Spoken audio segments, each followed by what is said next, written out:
Do you need to stay tax ready? Well, here's how to generate a sales tax report in seconds inside of MorePro. If you don't already know, MorePro is a software that's helped countless rental and service-based businesses make hundreds of thousands of dollars already, and that's why I use it for my own personal videography business. My name's Tony and I'm your business ally, and in today's video I want to walk you through how we can generate a sales tax report. Doing so is going to keep your business compliant, organized, and ready for tax time. So there's no more scrambling or guesswork. So if that sounds good and you're ready to learn, then let's dive in.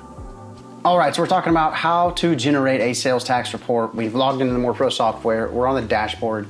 We need to go up to the reports page and go down to the sales tax reports section. From here, you'll have to select a date range, and then you have the option to choose whether you want to do a sales tax accrual or sales tax cash. I'm just gonna go with accrual right now. And then click Run Sales Tax Report. Now you're gonna see a bunch of great information. The first thing you'll see is the total or subtotal amount for this date range. And then you'll see the total sales tax that you've had on all these orders in this date range. Now the reason why this is separated is because it's dependent on where you're operating out of, what state you're operating out of. You really have the option to tax the total order or the subtotal. The subtotal is not the total order amount. It doesn't take into consideration all the necessary fees. And so that's dependent on you and your state and the options you choose inside of your settings. So that's why we separate it, and that's why you're only seeing a subtotal instead of the actual order total in a total sales tax. And then you'll have the total number of actual orders you've had in this date range. Now if you scroll down, you can see those orders. They're time stamped with a date that has a customer name, their order number, how much total they were taxed on that order, and then it splits it into the sales tax and then the sales tax percentage, which is 8.25% for us here in the DFW in Dallas.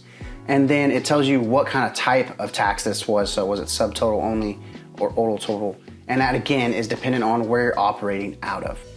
We can export all of this information, this data, to an Excel type spreadsheet or a CSV if you need that as well, to get it out of the system and put it somewhere else, maybe on your books or whatnot. And that is how we run a sales tax report inside of MorePro. All right, so to quickly recap, we got inside the MorePro software, we went to the reports page, and we went down to the sales tax reports section. From there, we were able to select a date range and start running those sales tax reports. Now that you know how to use this feature, you can be rest assured that your business is going to be compliant, organized, and ready for tax time. So I don't know what you're waiting for. Go ahead and log in and start running those sales tax reports. And don't worry if you have any further questions along the way, then you can reach out to this email below for help at any time. I'm so glad that I could showcase this feature for you today. Thanks for watching. Please subscribe and like to our channel while you're here so you don't miss any of our new content, but also so you know exactly where to go if you have questions about how to get the most out of the MorePro experience. Until next time, I'll see you later.